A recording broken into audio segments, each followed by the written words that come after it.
The galaxy had a rule, unwritten but absolute. Never ask a Deathworlder for help. Their worlds were nightmares of gravity and poison. Their evolution a brutal tango with extinction. Their solutions tended to be final, their diplomacy a precursor to ruin. So when the crystalline fragments of Lyra, a peaceful species being systematically harvested for their light-refracting bodies by the merciless Korvax swarm, sent out a desperate, galaxy-wide plea, they obeyed protocol. They begged for aid from the civilized empires, the wise ancients, the noble federations. Silence was the reply. The Korvax were too powerful, their swarm too vast. Intervening was economic and political suicide. The fragments were left to weep glittering, despairing tears as their cities were hollowed out. In their final, absolute desperation, breaking the oldest taboo, the fragments sent one last, unthinkable transmission into the dark, towards a spiraling arm of the galaxy marked on all charts with a single, dread word, Deathworld. They asked for help, and from a world of crushing gravity and relentless predators, from a species that had clawed its way to the stars not for enlightenment, but for the sheer, bloody-minded refusal to die, a response came. Not in words of comfort or strategic queries. It was a single, unmodulated pulse of data, a set of coordinates, and a timestamp. The message was clear: we are coming. The civilized galaxy watched, a mixture of horror and morbid curiosity, as the Deathworlder fleet translated into real space at the edge of the Lyran system. They were not sleek. They were not graceful. They were brutal blocks of armor and weaponry, radiating a palpable, aggressive energy. Their ships didn't glide. They lumbered like predators entering a new hunting ground. They had answered the call. But as the Korvax swarm turned its countless blade ships towards this new, foolish prey, a cold realization seeped into the observers. The fragments had asked for salvation, for deliverance. The Deathworlders, however, had not brought salvation. They had brought judgment. The bridge of the human flagship, unyielding resolve, was a study in controlled urgency. It smelled of ozone, recycled air, and a faint, ever-present undercurrent of steel. Captain Elias Vance stood at the central command dais, his eyes fixed on the main holodisplay. It showed the Lyran system in pathetic detail. The vibrant, garden world of Lyra Prime was scarred with blackened pits where Korvax extractors had been at work. Orbiting, it was the Korvax world ship, a grotesque, spiked orb the size of a small moon, surrounded by a cloud of smaller blade ships that darted like metallic piranhas. Signatures confirm the fragment distress beacon origins are from the third planetary ring fragment, designated Sanctuary, Lieutenant Shin reported, her voice crisp. Life signs are faint but clustered. The Korvax harvesters are currently focused on the major polar cities. Vance nodded, his jaw a hard line. The swarm's response? They've seen us, Tactical Officer Kara's grunted. A hulking man from a high-gravity colony. His fingers danced over his console. 50-plus blade ships breaking from the harvest pattern, forming a kinetic intercept wedge. They're hailing on all frequencies. Standard Korvax. Put it through. The holodisplay split. The image of a Korvax overseer appeared, its body a fused amalgamation of dark biometal and captured fragment crystal, glowing with a sickly internal light. Its voice was a dry, multi-layered rasp, like grinding stones. Unidentified organics. You have entered a Korvax purification zone. Your biological signatures are novel. Withdraw immediately or be added to the harvest. Your genetic material will be assessed for utility. Vance didn't blink. This is Captain Elias Vance of the Terran Soul Defense Fleet. You are engaged in the systematic genocide of the fragment species. Under the principle of self-defense of a sapient race, you are ordered to cease all hostilities, withdraw your forces from the Lyran system immediately, and submit to justice. A sound like crackling static came from the overseer, Korvax laughter. Justice is an organic inefficiency. The fragments are resources. Your resources. The harvest is eternal. You will be dismantled, the channel cut, On the display, the wedge of blade ships accelerated, their sharp prows glowing with plasma buildup. "They're going for a puncture in board strategy," Kara said. "Standard for them. Overwhelm with numbers, cut the ship open, harvest the crew alive." "Arrogant," Vance murmured. He tapped a command into his panel. "All ships, this is Vance. Execute protocol Ares. Defensive sphere around the Resolve. Let them come."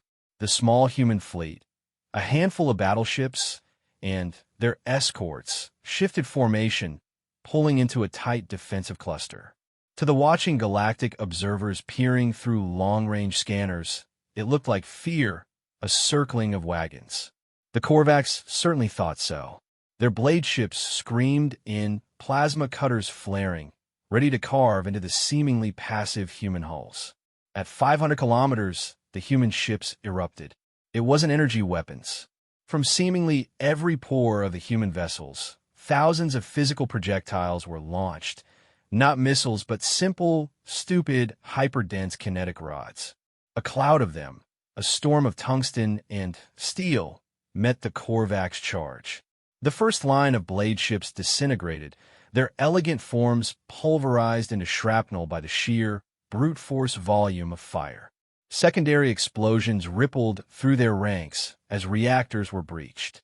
The Korvax wedge shattered into chaos. They were equipped to handle energy shields, plasma lances, particle beams, the civilized weapons of war. They had no counter for a wall of metal moving at a fraction of light speed. Swarm pattern breaking. Shin called out. "They're attempting to flank." "Let them," Vance said. "Activate point defense, Claymore systems." As the surviving blade ships tried to swarm from the sides, automated turrets on the human ships spun up. They didn't fire beams. They fired shape charge pellets and monofilament nets. The Korvax ships, designed for slicing, found themselves entangled, their cutting arms fouled, their hulls peppered with explosions that blew them apart from the inside. On the Korvax world ship, the Overseer observed the data feed, its logic circuits struggling. These organics fought, incorrectly. They used no finesse, no technological superiority. They used overwhelming, indiscriminate force. It was wasteful, illogical. On the unyielding Resolve, Vance watched the last blade ship drift, dead in the void. "Karis, target the world ship's primary energy spokes. Cripple it, don't destroy. I want it dead in the water." "Aye, Captain." Firing main battery. The main guns of the human battleships were not elegant lances of light. They were massive railgun cannons. With a sound felt through the deck plates, they hurled spear-sized projectiles across the distance. They struck the Korvax world ship not on its heavily shielded central core, but on the long, spindly arms that housed its power collection arrays. Metal and crystal shattered. The world ship's lights flickered, and its slow rotation began to drift. Direct hits. Their primary power grid is failing. They're running on auxiliaries. "Good," Vance said. He opened a new channel, this time on the fragment emergency frequency. "Sanctuary fragment. This is Captain Vance. The immediate threat is neutralized. We are sending shuttles for evacuation and medical aid. Please secure your docking bays." The reply that came was a whisper of crystalline tones, trembling with awe and terror. We see you. You have slain the harvesters. But the world ship, it still lives. It holds thousands of our capture kin. And it is speaking." Vance's eyes narrowed. "Speaking, a system-wide broadcast. It is repeating one word, over and over." The audio feed hissed, and then the word came, in the Korvax's grinding voice, but now stripped of all arrogance, filled instead with a cold, dreadful realization. Deathworlders. It wasn't a curse. It was a classification, a warning, a label for a force of nature they had just fundamentally misunderstood. Vance switched off the feed. He looked at his crew, seeing the same hard resolve in their eyes. The first blow was struck. The Korvax now knew what they faced. But the mission was only half done. The fragments needed more than a temporary reprieve. They needed to be forever safe. "Prepare the drop pods," Vance ordered, his voice low. "We're going onto the world ship. We're getting their people back. Lieutenant Chin looked up, a question in her eyes. Rules of engagement. Captain. Vance strapped on his armored gauntlets, the servos whining as they sealed. He looked at the crippled, spiked orb of the Korvax world ship on the screen. They were harvesting intelligent beings for parts, Lieutenant, he said, his voice devoid of all warmth. They don't get rules. The drop pod hit the interior hull of the Korvax world ship with a deafening, resonant clang that shuddered through the bones of the 10 soldiers inside. Magnetic clamps fired, sealing them to the dark metal.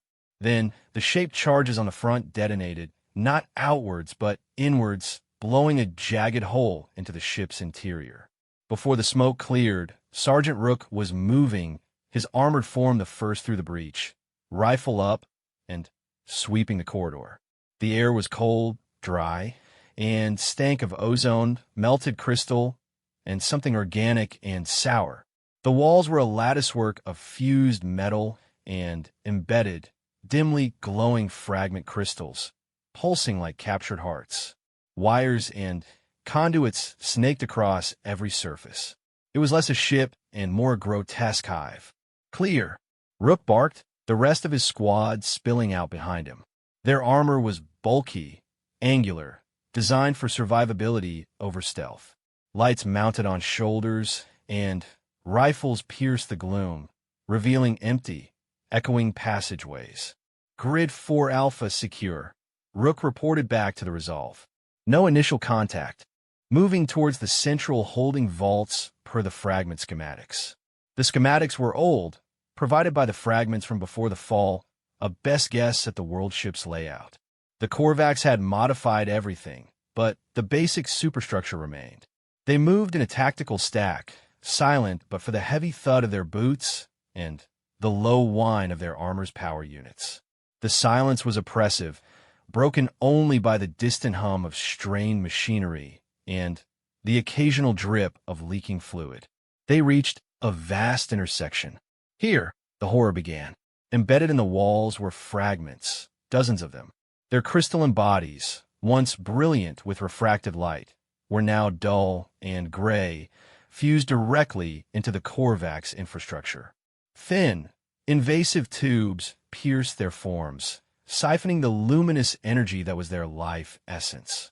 Their faceted eyes were dark. They were alive, but barely, trapped in a nightmare of endless drainage. Private Diaz, the youngest in the squad, froze, her breath catching in her calms.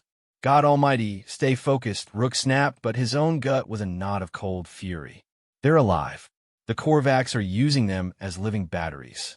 Our objective is the main vault where the uncaptured are stored. We free them. We cripple this ship's power. As they moved past the wretched tableau, the ambush hit. From vents in the ceiling and holes in the floor, Korvax harvesters dropped. They were bipedal but spindly and jointed in wrong ways, with multiple cutting arms that ended in scalpels, saws, and needles. Their faces were smooth sensor plates, devoid of features. They moved with a jerky, terrifying speed. Contact front. Light them up. The corridor erupted in thunder. Human rifles didn't fire coherent energy. They fired high-velocity, armor-piercing rounds. The first line of harvesters was torn apart, their metal and organic components shredded. Acidic green blood splattered the walls, sizzling where it hit. But more came, and they learned. The next wave used the corpses of the first as shields, closing the distance. A harvester lunged at Diaz, its needle arm aiming for the seam in her neck armor. Rook fired from the hip, blowing its torso apart, but another slammed into him, its SARMs shrieking against his chest plate.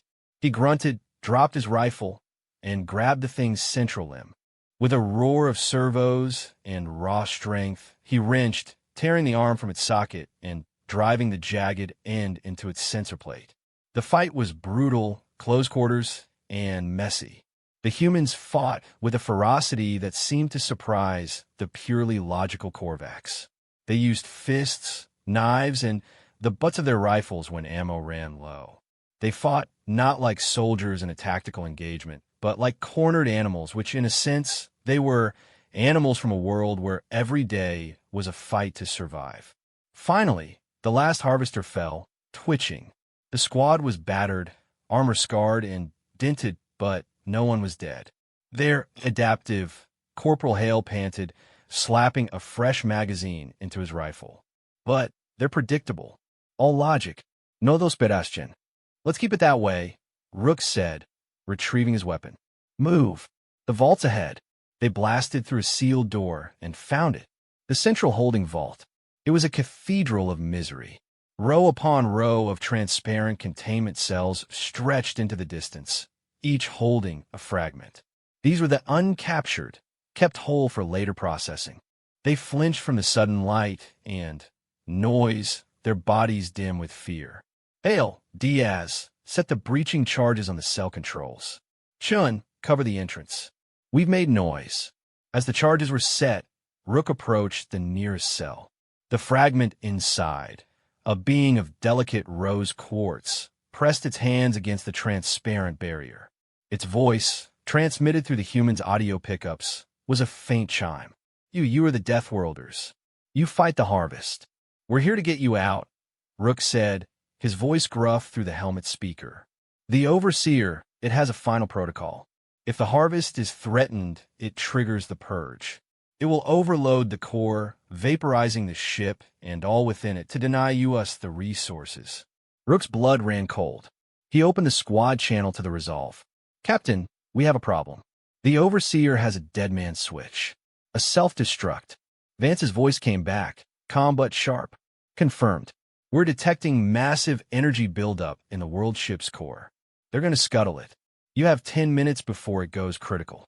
We can't evacuate hundreds in 10 minutes. You don't have to, Vance said. Find the Overseer. Stop it. We'll handle the core from here. Kara's has a solution. It's inelegant. The charges blew, shattering the control consoles. Cell doors slid open with a hiss. The fragments began to pour out, a river of terrified, glittering light. Hale, get them moving towards the extraction point at Grid 7. Diaz with me. We're hunting the Overseer. As the fragments were herded towards safety, Rook and Diaz ran the opposite way, towards the heart of the ship, following the strongest energy signatures on their scanners. They reached a fortified chamber, the Overseer's nexus. The door was a solid slab of alloy. Without a word, Diaz slapped her remaining explosives on it. Fire in the hole. The blast door was blown inward. They stormed through. The Overseer was there, in the center of a web of data lines and holographic feeds. It was larger than the one on the comms, its body more heavily fused with stolen crystal. It turned its sensor plate focusing on them. Deathworlders, you interrupt the harvest. Illogical. You gain nothing. We're gaining their freedom, Rook snarled, raising his rifle. Freedom is a non-optimal state. All is resource. You yourselves are prime biomass. You will be studied. From the walls, more harvesters, bigger, heavier guards detached. But before they could engage, the entire ship lurched violently. A deep, groaning roar echoed through the structure, as if the world ship was being torn apart by a giant's hands. On the bridge of the unyielding resolve, Karas had fired his solution. The human ships had not targeted the core with more kinetics. Instead, they had launched specialized torpedoes that burrowed into the world ship's superstructure and detonated not with explosive, but with a focused gravity pulse. It was a weapon designed to simulate, for a fraction of a second, the crushing gravity of the human homeworld. Deep within the ship, structural supports, already strained, snapped. Conduits burst. The overload in the cores stuttered and faltered as critical pathways were twisted and broken by the sudden, immense stress. In the nexus, the Overseer staggered, its systems disrupted. The guard harvesters froze, their coordination lost. Rook didn't hesitate. He charged, not at the Overseer, but at the main control pillar behind it. He raised his rifle and emptied the entire magazine into the delicate crystal data stacks and power relays. Sparks and flames erupted. And no, the Overseer rasped, a sound of pure, illogical agony. The data, the harvest records. This isn't a harvest, Rook said, tossing a grenade at the Overseer's feet. It's a pest control. He turned and ran, dragging Diaz with him. The grenade detonated, and the Overseer's form was consumed in flame and shrapnel. The Nexus exploded behind them as they sprinted for the extraction point, the world ship dying around them. The escape from the dying world ship was a blurred chaos of screaming metal, flashing emergency lights, and the panicked, luminous flow of freed fragments being shoved into human drop pods and shuttles. Sergeant Rook's last memory before the pod door slammed shut was the sight of the Korvax superstructure buckling inward, the purple glow of its overloaded core flickering and dying, snuffed out by the catastrophic internal damage. Back on the unyielding Resolve, in the medical bay, the true cost of the intervention became visible. The rescued fragments, hundreds of them, were housed in a specially configured bay with light-filtering atmospherics. Medics in environment suits moved among them, their tools not surgical lasers, but devices that emitted specific spectra of light and gentle sonic vibrations to soothe shattered crystalline lattices. The humans, for all their brutality in battle, worked with a startling, focused gentleness. Captain Vance observed from the viewing gallery, his face unreadable. A fragment emissary, a being of clear, diamond-like structure named Lyrian, stood beside him, its body still faint but steady. "You save not just bodies, but minds," Lyrian chimed, its voice soft with wonder. "The Korvax, they only saw utility. You see the being. We see victims," Vance corrected, his voice quiet. "It's not the same thing." He turned to Lyrian. "Your people on Sanctuary are safe. Your polar cities are being evacuated as we speak. The remaining Korvax forces in the system are in disarray, but they are not gone. And they will not be the last." Lyrian's light dimmed. "The swarm is vast. They will send a purification fleet. A larger one. They cannot allow this defiance to stand. Your actions, while heroic, may have only delayed our extinction and doomed yourselves." Vance allowed a small, cold smile to touch his lips. Sergeant Rook's team retrieved something from the Overseer's Nexus before they destroyed it. A data core, fragmented but intact. He gestured to the main holo display, where lines of data were scrolling. "We didn't just come to stop one harvest emissary. We came to stop the harvest itself." In the ship's data analysis hub, a different kind of warfare was being waged. Specialists pored over the stolen Korvax data. It wasn't just tactical information. It was cultural, biological, logistical. They mapped the swarm's hierarchy, its resource lines, its replication hubs. They studied the Korvax biology, a silicon-based, hive-logic species that viewed all other life as raw material to be optimized. They have a central processing node, a tech reported to Vance. A Nexus Prime. It's not a ship. It's a planetoid they've converted. It's where all harvest data is synthesized, where new Overseer templates are grown, where the swarm's overall directives are generated. It's the brain. And if you remove the brain, Vance asked, the body goes into terminal shock. Individual swarms might remain, but without central coordination, they'll become predatory, not purgative. They'll fight each other for resources. They'll cease to be a galactic threat and become a nuisance. Vance nodded. "Plot a course. Maximum burn. We're going to Nexus Prime." The announcement sent a ripple through the crew, but it was a ripple of grim determination, not fear. They had seen what the Korvax did. They had a target. The journey through warp space was tense. The galaxy watched, stunned.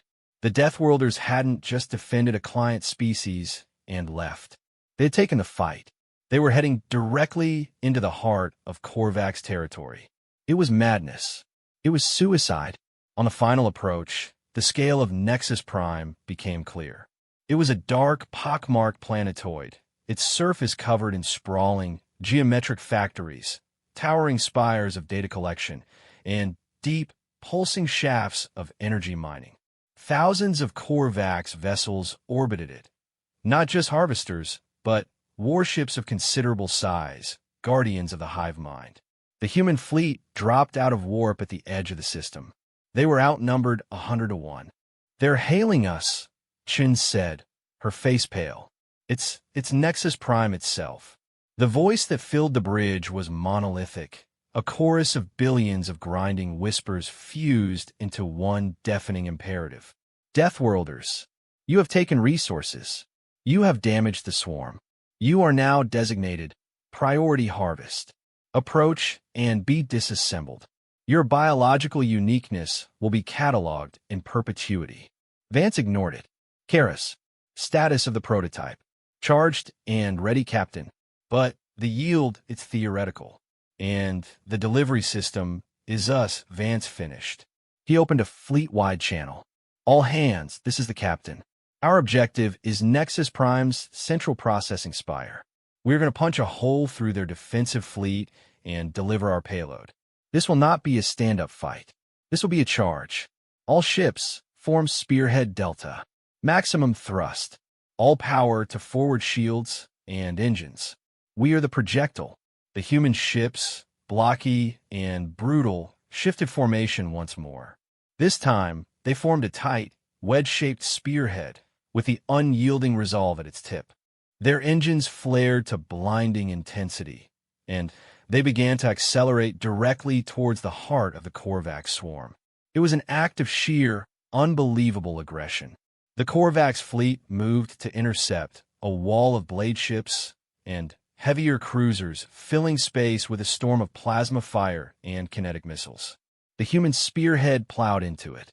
Shields flared and died under the onslaught. The outer escorts were torn apart, vaporized in flashes of light.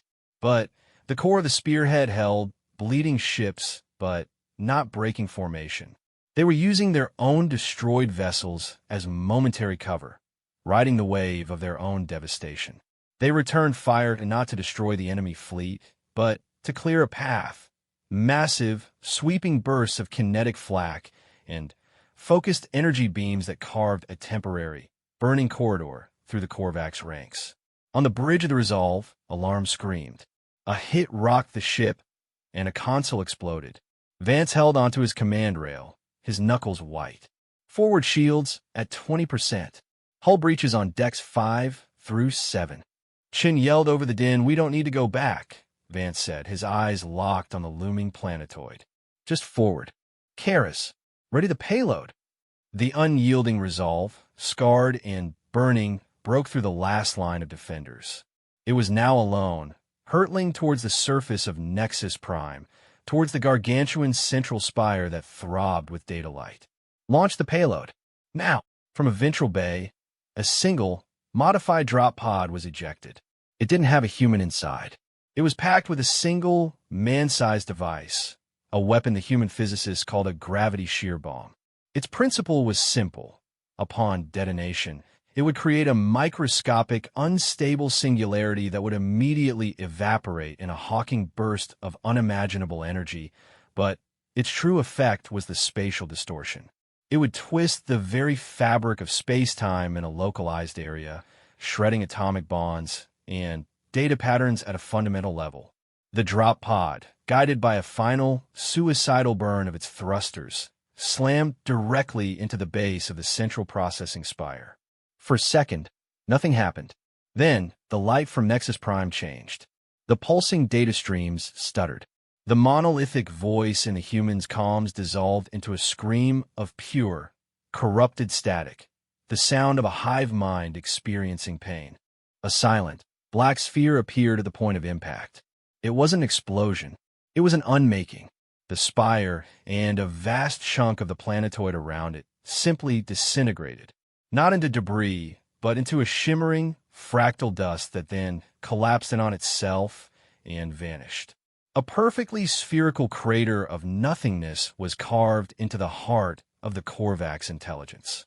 Across the system, every remaining Korvax ship stopped. Their coordinated movements ceased.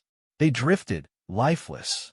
Then, slowly, they began to turn on each other, their programming devolving to base, predatory instincts without the guiding mind of the Nexus.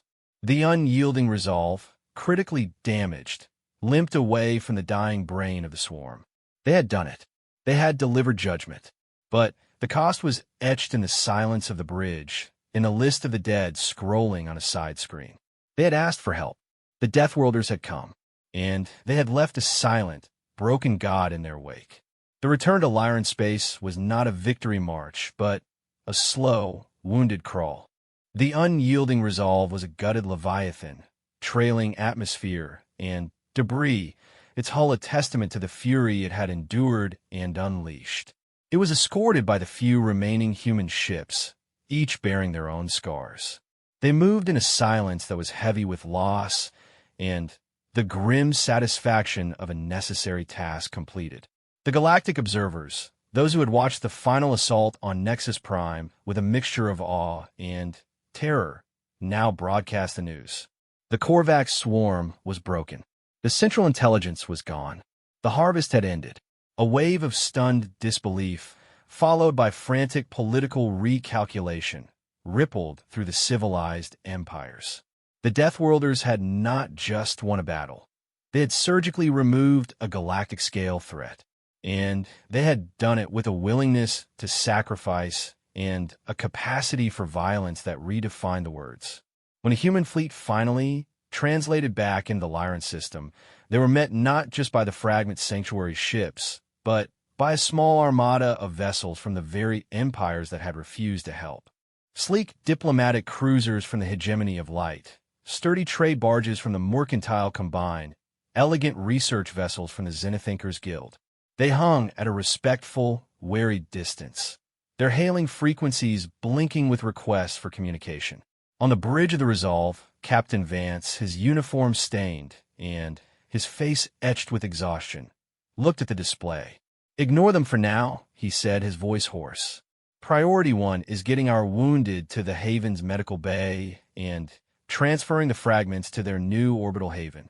We'll talk to the politicians after we've seen to our people and theirs." The work took days. Human engineers and fragment architects worked side by side, using salvaged Korvax materials and human alloys to construct a new, fortified space station in a stable Lagrange point, a true sanctuary with defenses designed by the humans. It was not elegant, but it was formidable. Finally, Vance agreed to a joint council. It was held in the largest chamber of the new sanctuary station. Vance arrived with a small retinue. Sergeant Rook, his arm in a sling, and Lyrian, the fragment emissary, whose body now glowed with a steady, hopeful light. The chamber was a circle. Representatives of the major galactic powers occupied floating platforms, their appearances wildly diverse, feathered, scaled, gaseous, crystalline. The humans stood on the solid floor, in their simple, functional uniforms, looking profoundly out of place. The hegemony ambassador, a tall being of flowing silks and soft light, spoke first, its voice melodious. "Captain Vance, the galactic community wishes to express its gratitude for your intervention. The Korvax swarm was a blight. Its removal is a service to all." "Thank you," Vance said, his tone neutral. The mercantile combine representative, a stout being with calculating eyes, leaned forward. The service, however, came with significant collateral. The method used on Nexus Prime. It was a planet-killer weapon. Such tools are forbidden by the Galactic Accords. A murmur of agreement rippled through the chamber. Vance didn't flinch. The Galactic Accords didn't lift a finger to stop the Korvax from turning living, sapient beings into batteries. Your accords were silent when the fragments begged for help. They're a shield for the comfortable, not a sword for the oppressed. The silence was sharp. "You speak of brutality," Vance continued, his gaze sweeping the room. "You saw the final act. Did you see the first? Did you see the fusion chambers on the world ship? Did you see the fragments wired into the walls, dying by inches to power Korvax lights?" He gestured to Lyrian. "Ask them what brutality is." Lyrian's chime was clear and firm. "The Deathworlders brought violence. This is true, but they brought it to the violent. They asked for nothing in return. They demanded no tribute, no subservience. They fought, they bled, and they are leaving. What did the silent, civilized galaxies bring us? They brought a polite promise of their thoughts and prayers, which would have been delivered unto our graves. The Zenithinker representative, a floating cluster of interconnected neurons in a fluid tank, pulsed with light. The philosophical implications are profound. You operate on a paradigm of absolute threat negation. You do not contain. You do not deter. You destroy. This is a frighteningly efficient evolutionary strategy for a sapient species. It's not a strategy. Sergeant Rook spoke up, his voice a gravelly rumble. It's a lesson from our world. If a predator is eating your children, you don't build a taller fence. You find its den, and you kill it. Permanently. So it never eats anyone's children again. The bluntness of the statement hung in the air, stripping away the diplomatic veneer. So what now? The hegemony ambassador asked, a note of apprehension in its voice. You have this power, this perspective. Does it look outward? Are you the new arbiters? The new scourge? Vance shook his head slowly. He looked tired, not of the fight, but of the conversation. We are not arbiters. We are not your police, or your judges, or your executioners. We came because we were asked. We fought because we saw wrong. That is all. He activated a holo display, showing a star chart. We are returning to our space. Our borders are here. He highlighted a small, spiraling arm.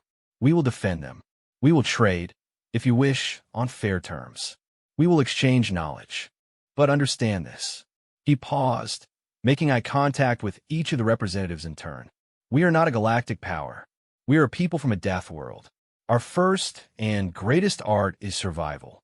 Our second is ensuring that others have the right to survive as well.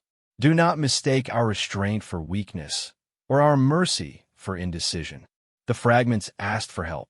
We answered, if you're ever in true, desperate need, if you face an evil that will not hear reason, that knows only consumption and cruelty, you know how to call us.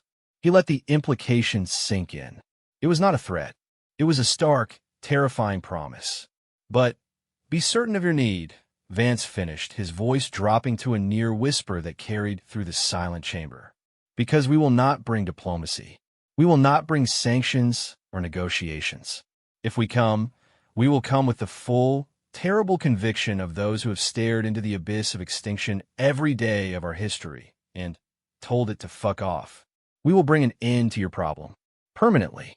He nodded to Lyrian, then turned and walked out of the chamber, his boots echoing on the floor. Rook followed, a solid, unshakable presence. The galactic representatives were left in a silence louder than any explosion. They had come to assess the new power, to codify it, to fear it or control it. They realized, with dawning clarity, that they could do none of those things. The Deathworlders were not playing the galactic game. They had rewritten the rules around a single, simple principle. Leave us alone, or face the consequences. And help the helpless, or we will. Days later, the repaired human fleet assembled at the edge of the Lyran system. The fragment sanctuary station gleamed, safe and secure. 1,000 ships of the newly grateful and deeply intimidated galactic powers had offered to form a protective fleet. As the unyielding resolve powered up its warp drive, a final transmission came from Lyrian. You gave us back our future. What can we possibly give in return? On the bridge, Captain Vance looked at the image of the glowing, thriving sanctuary. He gave a small, genuine smile, the first in a long time. Just live, he said. Live and be brilliant. That's judgment enough on the darkness. The fleet jumped into warp, leaving behind a saved people and a galaxy forever altered, staring into the void from which the most terrifying and hopeful of allies had come, understanding at last the true meaning of the warning now etched into every diplomatic and military textbook. Never ask a Deathworlder for help, unless you are absolutely sure you want their kind of justice. This response is AI-generated and, for reference purposes only,